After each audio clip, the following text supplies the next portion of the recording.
სენაკის რადიო.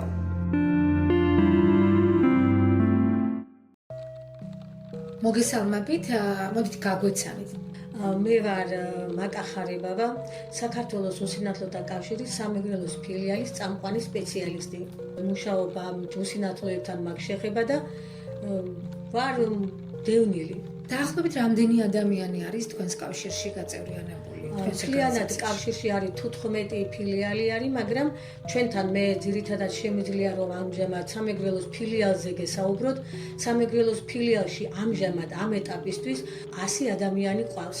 ეს არის სამეგრელოს ზემოსვანეთის მასშტაბი. ზემოსვანეთის რეგისტრირებული, თორე ეს რეგისტრირებული რო არ არის, ისეთიც არიან ბევრი, რომელსაც ზოგიერთს არ სურს, ზოგიერთი ინფორმირებულიც არ არის, რომ არსებობს ასეთი ფილიალი. თქვენი ორგანიზაციის მისია რა არის და რა საქმიანობას ეწევს? ჩვენი ორგანიზაციის მისია არის დავეხმაროთ უსინათლო ადამიანებს, ეს იქნება ადვოკატირება იქნება, საკვები პროდუქტებით იქნება, საცხოვრებელი ადგილით იქნება, ეს იქნება სტუდენტები თუ არიან, სტუდენტებზეც გვაქვს დახმარების ხელშეწყობა, არის სოციალური პროგრამები, სადაც ყოველი თვე გაეცემათ თანხები, მაგრამ ეს კრიტერიუმებით არის შერჩეული და აი ყველანაირი მიმართულებით, რა მიმართულებითაც შემოდის ადამიანი ჩვენთან უსინათლო და ითხოვს დახმარება, შეგვიძლია ყველგან მივაწვდინოთ ხმა და დავეხმაროთ ჩვენი შუამდგომლობითა და ჩვენი დახმარებით ბევრს აღწევენ კი, მაგრამ ახლა სამწუხაროდ არიან ისეთი ადამიანების უსინათლოებიც, ვინც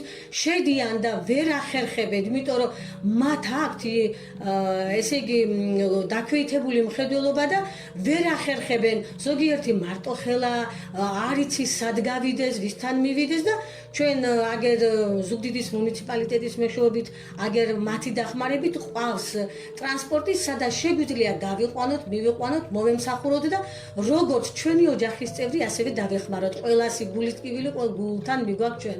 პირველ რიგში მაინტერესებს ვინ გაფინანსებთ თქვენს ორგანიზაციას, ვინ?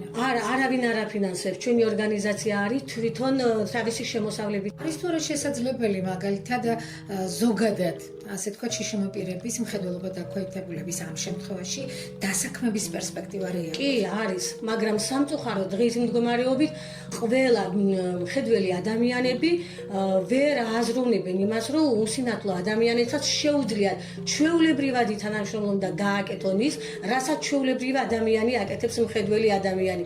ამას ვერ საზღვრავენ, ფიქრობენ, რომ ვერ გავართმევთ თავს, არა და ყველაზე უკეთესად ვართმევთ, იმიტომ რომ ჩვენ უფრო გონებრივად ვაკეთებთ, ვიდრე მხედველობით და გონებრივად. თუმცა ერთნაირი შესაძლებლობისას თანაბარი უფლებების უზრუნველყოფა როგორც სახელმწიფო, ისევე ყველა სხვა სექტორის ვალდებულებაც არის ყველაფერთან ერთად. კი, არის, მაგრამ სამწუხაროდ არ გვიღებენ, არ უნდათ ჩვენნაირი ადამიანები. აი მაგალითად რატომ, რა მიზეზით გეუბნებიან სამსახურზე? უარს თუ მაგალითად ასეთი გამოჩნდა. რა უნდა გააკეთო შენ, როცა ვერ ხედავ? აი ამას გეუბნებიან არა და ძალიან კარგადაც ვართმევთ თავს. ჩვენ უკვე აღნიშნეთ, რომ ერთნაირი შესაძლებლობისას, რა თქმა უნდა, უნდა იყოს თანაბარი უფლებები. იქ, სადაც აუცილებელი არ არის მხედველობითი უნარი და შეიძლება სხვა, ესე იგი, ასე ვთქვათ, შეგრძნების ორგანოთი მუშაობა, ეს მხოლოდ და მხოლოდ კარგია. თუ არის თქვენ შორის ისეთი ადამიანები, რომლებიც არიან დასაქმებულები და მუშაობენ? ჩვენთან უსინათლოთა კავშირში კი, როგორ არ არიან, მაგრამ კერძოდ სამეგრელოს ფილიალში აქ არ არის ახლა ისეთი ადამიანები, ვინც რამე ორგანიზაციაში მიიღონ და დაასაქმდა. აგერ მაგალითად ჩვენთან სამეგრელოს ფილიალში, მე მაგალითად პირველი ჯგუფის უსინათლო ვარ, ჩემი უფროსიც არის ტოტალური უსინათლო და ჩვეულებრივად მუშაობთ. როგორც თქვენ მუშაობთ კომპიუტერში, ასევე მუშაობთ ჩვენ. მეცაც ვიტყვი, მეოთხე სართულზე ყოველდღე ამოდიხარ და აბსოლუტურად გადაადგილების პრობლემა არ გაქვს. ამიტომ დავინტერესდი თქვენ. გაიხარეთ ჩემი. ხედავ რომ ყოველდღიურად ძალიან აქტიურად მუშაობთ. ამის გარდა კიდევ მე მინდა რომ აღვნიშნო, აწყდებიან უფრო მეტად საქართველოში თორე საზღვარგარეთ კი არის. წინააღმდეგობებსაც საუბრობ და აი ბრაილის შრიფტს არ აღიარებენ. ბრაილის შრიფტი დაუშვათ და მე ასე მგონია, კი არა, ასეც უნდა იყოს. ბანკებში რო არიან, აგერ უნდა იყოს ბრაილის შრიფტი წარმოდგენილი და უნდა არსებობდეს ეს. იმიტომ რომ ახლა არის ჩემთან უსინათლო, რომელსაც გავლილი აქვს უსინათლობა სკოლა და გავლილი აქვს ბრაილის შრიფტი და არ იცის ხელმოწერა. და მაგათზე უნდა იყოს რამე შემუშავებული, რომ ასეთ ადამიანებს უნდა გქონდეს ჩვეულებრივი წვდომა, როგორც ჩვეულებრივი აი თქვენნაირ, ჩემნაირ მე გავლილი მაგალითად სკოლა და ვიცი ხელწერა უნდა მოვაწერ ხელს მაგალითად, მაგრამ რა გააკეთოს იმან? ვინც ვისაც არა გავლილი შეზღუდვე. თუმცა გავლილი აქვს, მაგრამ მაინც პრობლემა აქვს. პრობლემა ხდება. ესე იგი ამას წინათ ვიყავი გერმანიაში სამსახურებრივი მივლინებით და მოვხვდი ცენტრალურ ბიბლიოთეკაში, კონკრეტულად ვიტყვი ნიუნბერგის ცენტრალურ ბიბლიოთეკაში, სადაც სახელურზე ბრაილის შრიფტები ზუსტად მიტვიფრული. არის თუ არა ესეთი პრეცედენტი საქართველოში? მე არ მეგულება, არცად არ მინახია და არც გამიგია. სენაკის რადიო. საინტერესოა მაგალითად საზოგადოებრივი თავშეყრის ადგილებში თქვენი ასე ვთქვათ ყოველდღიური რუტინა რამდენად წინააღმდეგობრივია და რამდენად დიდ პრობლემებს აწვდის. უფრო მეტად მე ახლა ამას როცა ვიკრიბებით, უფრო მეტად ცოდვა, აი ასე იტყვიან და თითქოს და მეორე ხარისხოვნად გვაგდებენ. მე ყოველთვის მithქვია და ვიტყვი, არანაირი ცოდვა, მე 26 წელიწადია, რაც მკვეთრად გამოხატული ვარ, მაგრამ თავი მგონია როგორც ჩვეულებრივი ადამიანი. არც უნდა შეგვიცოდოს არავინ. ეს გვაქვს კი შეშმუპირი ვართ, მაგრამ ჩვენ შეგვიძლია ყველაფერი, ხალხო, შეგვიძლია. ვისაც ახლა არიან ადამიანები თვალხილულია, მაგრამ არ შემიძლია ისიც ამბობს, მაგრამ არის მხედვე უსინათლო ადამიანი, თუნდაც ტოტალური იყოს, ჩემნაირი მცირე მხედველი კი არა, ტოტალურიც რო იყოს, თუ მაგას გული მიუწევს, ყველაფერს გააკეთებს. თქვენი თვალით დანახული სამყარო მაინტერესებს. ჩემი თვალით დანახული სამყარო ახლა მინდა უფრო მეტად რო იყოს განვითარებული შეშმუპირებზე, იმიტომ რომ გულთან მიმაგს ყველაფერი და ეხლა არ ვიცი, არიან ადამიანები როგორ თქვა ახლა ცუდი კი არ უნდათ, უბრალოდ არიციან და ვერ ხვდებიან ჩვენ სამყაროში, ჩვენ როგორ ვაკეთებთ ყველაფერს, როგორ შეგვიძლია რა გავაკეთოთ, მაგრამ გულთან მინდა რომ მიიტანონ ყველა და ჩაიხედონ გულში, მოგცეთ იმისი საშუალება რომ გავაკეთოთ, მოგვაწვდინონ ხმა სამსახურზე და ჩვენით ვიყოთ დამოკიდებული ჩვენ თავზე და არა სხვაზე. აი თქვენთან ასოციაციაში, თქვენს ორგანიზაციაში დაახლოებით რამდენი ადამიანი მოდის ყოველდღიურად და მე ვხედავ საკმაოდ ბევრი ადამიანი მოდის ხოლმე და ძირითადად რა მიმართულებებში არიან? ძირითადად მიმართულებით უფრო მეტად უნდა აგი მერიასთან შუამდგომლობა უნდა, ზოგიერთ საცხოვრებელი ფართი უნდა, ქირით არის, არა აქვს საშუალება, ზოგიერთ საკვები უნდა, ზოგი რომ მოდის ხმოვანი წნევის აპარატია თუ თერმომეტრია, აი ეს უნდა და ამაშიც უნდა რომ დავეხმაროთ. ყველანაირ საცხოვრებელი საქმეს ესე იგი ადამიანს რასაც ჭირდება ძირითადად არავინ არ იცის ახლა და ჩვენ რო ვიცით უბრალოდ მიმართულებას გვაძლევენ რა სულთ და აი ამაში ვეხმარებით ჩვენ. ეხლა ახალი წელი აღდგომა რო შემოდის ძირითადად დამოკიდებული ვარ მე ისეთ კომპანიებზე, რომლებიც აკეთებენ ქველმოქმედებას. აი ქველმოქმედ კომპანიებთან ვაკეთებ წერილებს და კეთილი ადამიანები, ვისაც სულთ ჩვენაირი ხალხის დახმარება გვეხმარებიან და ამას ვაწვდი ჩემ ხალხს. შემოწირულობებზე ვარ და როცა ბევრი შემოწირულობა შემოდის და უფრო მეტ ადამიანს ვეხმარები, უფლის წინაშე გეუბნებით, რომ ძალიან მეხარია და ის დღე ჩემთვის ბედნიერია. აი იცით რა მაინტერესებს. თქვენ რამდენად ვიცი დაბადებიდან მცირე მხედველი არ იყავ? არა, მე ეს 1998 წელი იყო 24 აგვისტო, ზუსტად იყო აი ასე დაახლოებით 12 საათი, როცა მე მაშინ იყო იქ აფხაზეთის გამგეობა იყო ის, აი იქ შევედი, რაღაც ინფორმაცია მინდოდა რომ გამეგო და ხილი დამინძიმდა რაღაცა, ცუდად გავხდი და ჩემ მეუღლეს უთხარი ბავშვი ჩამომართვი მეთქი, ვოი, ცრემლები ჩამომივიდა. მეთქი ბავშვი და რო დავაკავე და 1-2-3 ნაბიჯით წინ რო წავიდი, მე არაფერი აღარ მახსოვს.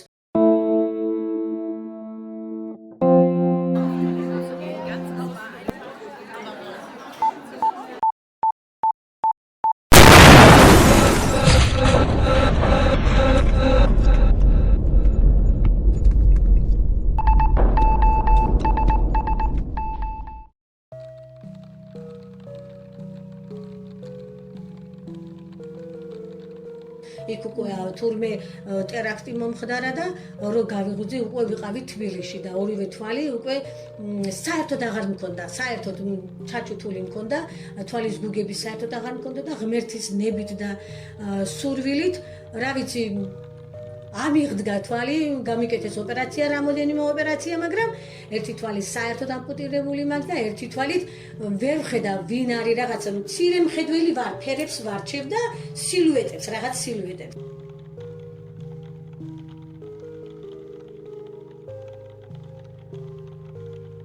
უკვე ისე ვარ შეჩვეული ჩემს საქმიანობას, რომ ვიცი რა, სად არის.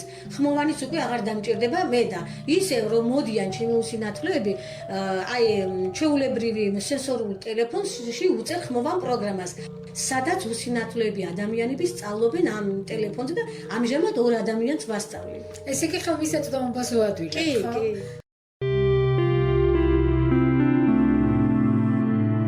სენაკის რადიო.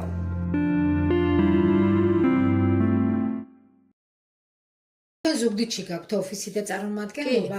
აი მთელი სამეგრელო ზემოსვანეთის მასშტაბით და სენაკში რა სიტუაციაა ამ კუთხით? სენაკში უფრო მეტად ჩვენ გასვლა გვიჭირს და უფრო მეტად დახმარებებზე ვართ იქ და ძალიან ნაკლები ადამიანი გვეხვიანება აქეთ. იმიტომ რომ არის ადამიანები, ვისაც შეუძლია მოვიდნენ, მაგრამ არიან უფრო მეტად ადამიანები, ჯერ სად ვართ ისიც არ იციან, იმიტომ რომ მოსვლა უჭირთ და როცა გავდივართ, მაშინ გვეუბნებიან მათ რა სურთ, მაგრამ იქით უფრო მეტად გვეუბნებიან, რომ ესაჭიროებათ საკვები პროდუქტები. ძირითადად საკვები პროდუქტებზე. იცით, მაინტერესებს განათლების სისტემასაც რო შევეხოთ საგანმანათლებლო მიმართულებას. არის თუ არა ისეთი ორგანიზაციები, დაწესებულებები, სასწავლო დაწესებულებები მათ შორის, ან პროფესიული სასწავლებლები, სადაც შიშიმო პირები, მხედველობა დაქვეითებულები, ყრუმუნჯები, შეიძლება მაგალითად გარკვეული ტიპის პროფესიით შეიძინონ ეს პროფესია, დასაქმდნენ და გქონდეთ საკუთარი შემოსავალი. კი, როგორ არა, მრავალია, არიან ადამიანები და სხვათა შორის ჩვენთან უსინათლოთა კავშირი აძლევს წარმატებულ ბავშვებს სტიპენდიასაც. ოღონდ უნდა გქონდეთ აუცილებლად ამ ტიპის დარღვევები. კი, აუცილებლად, აბა სხვას არა. თუ გაგიციათ ესეთი ტიპის სტიპენდია. ჩვენთან არ ყოფილა ახალგაზრდა, ჯერ არ შემოსულა ისეთი ადამიანი, თორე დიდი სიამოვნებით პრობლემა არ არის. აძლევენ, მე ვიცი, იქეთ თბილისში არიან ისეთები, უფრო ახალგაზრდები არიან და აძლევენ. შიშიმო პირი უნდა იყოს დაინტერესებული სწავლაზე პირველ რიგში და უნდა იყოს ესე იგი მოწყურებულიო, რომ იტყვიან აი ასეთი და კეთილი ადამიანების სურვილით ეხმარებიან, თორე ძირითადად ჩვენი კავშირი თავისი შემოსავლებით ეხმარება. წელიწადში ერთხელ ერთდროულ დახმარებას იძლევიან ჩვენი კავშირი წელიწადში ერთხელ. მე არიან ისეთი ადამიანები, ვისაც შიშიმო პირია, დედაც, მამაც და ყავს მცირეწლოვანი ბავშვები, ამათ აძლევენ. 18 წლამდე გადაცილებული ბავშვები, ვისაც არიან მაგალითად შიშიმო პირის შვილი, აი ამასაც აძლევენ. მე როგორც აღნიშნეთ, სტუდენტებს აძლევენ. ვეტერან წევრს ვეძახით ჩვენ 50 წელია ვინც არის ჩვენი წევრი და აი ამათ აძლევენ. მიუხედავად იმისა, რომ თქვენ თავად ამბობთ და აცხადებთ, რომ მცირე მხედველი ხართ და ეს პრობლემა გაქვთ, ასე ვთქვათ, მოდი დავარქვათ პირდაპირ ეს სახელი, ეხმარებით სხვებს და ფაქტიურად ამითი ძალიან მნიშვნელოვან საქმეს აკეთებთ. თქვენი мотиваცია რა არის პირველ რიგში?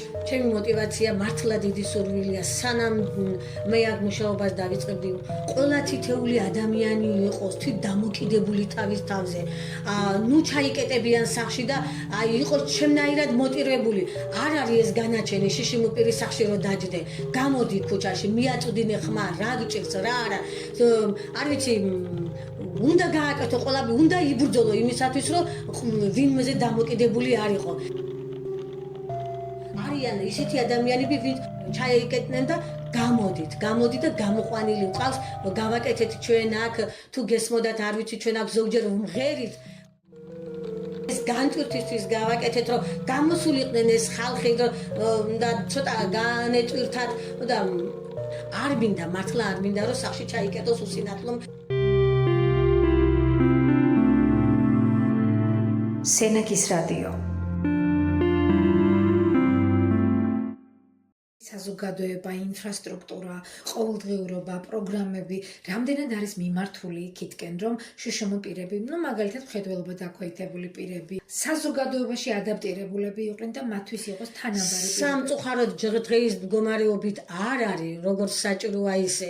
არ ვიცი, შეიძლება უკეთესობისკენ წავიდეს, მაგრამ ღმერთმა ქნას უკეთესობისკენ რო წავიდეს. ეს კი არა, მე ახლა ადაპტირებაზე ვამბობ, ძალიან მინდა რომ წეღან თქვი, რომ თავიან თავზე იყვნენ დამოკიდებული და ჩემთან ფილიალში უფრო მეტად არის ხანდაზმული ადამიანები და არიან კიდევ მარტოხელები, ვისაც უჭირთ მათ ცხოვრება.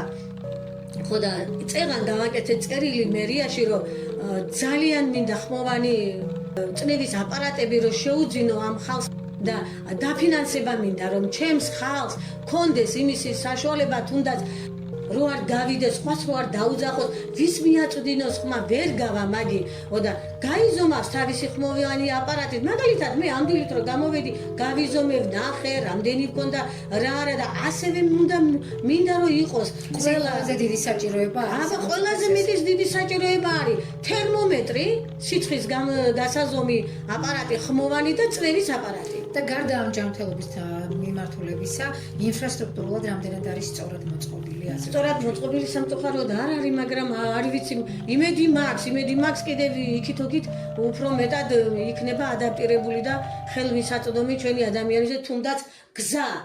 მე მაგალითად ორჯერ დამეჯახა მანქანა.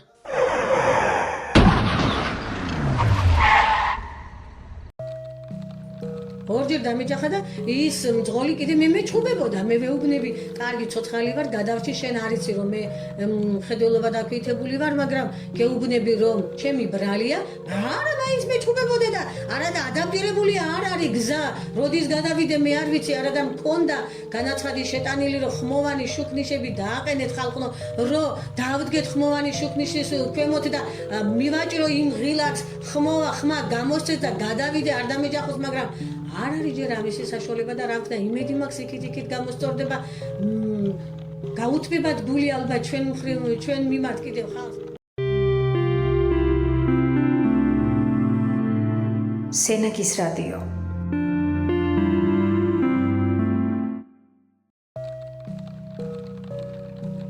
შეიძლება ხვალ ნებისმიერ ჩვენგანს გქონდეს ესეთი ტიპის გამოწვევა. ზუსტად. ჩვენი ოჯახის წევრი იყოს. მე არც კი ველოდი, 24 წლის ვიყავი და მართლა არ ველოდი, მაშინ ტოტალური usinathlo ვიყავი. ტოტალური საერთოდ. და ხელი დავყავდი დედაჩემს, მაგრამ დედაჩემი გარდაიცვალა. მე რაღაც სილუეტებიცავით რო გამოჩნდა, ჩემ თავს უთხარი შეუძახე მაკა, ნუ გაჩერდები. შვილებიც მეუბნებოდნენ დედა ცხენია, ნუ გახვალთ, იმიტომ რომ ხალხი იტყვის ამას პატრონი არ აყავსო, მაგრამ მაინც ჩემი გავიტანე და სამსახურიდან სახლამდე კი მოვდივარ ჩემით, მაგრამ ახლა სხვა ადგილას ვერ გავალ. ვიხმარიებ ხელჯოხს, თეთრი ხელჯოხიც მაქვს, მაგრამ ახლა აქ ხელჯოხი არ მჭირდება, იმიტომ რომ ჩემით დავდივარ. ზოგი არის ცხენია, ზოგი არის ინფორმაციაც არ აქვს და რა ვიცი, ვისაც სურს ჩვენთვის კარი ღია, დიდი სიამოვნებით მივიღებთ, მაგრამ ვისურვებდი, რომ არ ყოფილიყო მეტი შიშიმოპირი საქართველოში კი არა, საერთოდ მსოფლიოში ყველა იყოს ჯანმრთელი. მადლობას გიხდით, მაკა პირველ რიგში და ვისურვებთ ნამდვილად, რომ ერთნაირი შესაძლებლობისას ადამიანებმა შეძლოთ ერთმანეთს თანაბარი უფლებები, ასე ვთქვათ, უზრუნველ ვუყოთ. კიდევ ერთხელ და კარგად გვახსოვდეს ის, რომ ნებისმიერი ადამიანი, თითოეული ადამიანი ძალიან მნიშვნელოვანია საზოგადოებისთვის და მისი რესურსი არ არის დასაკარგი.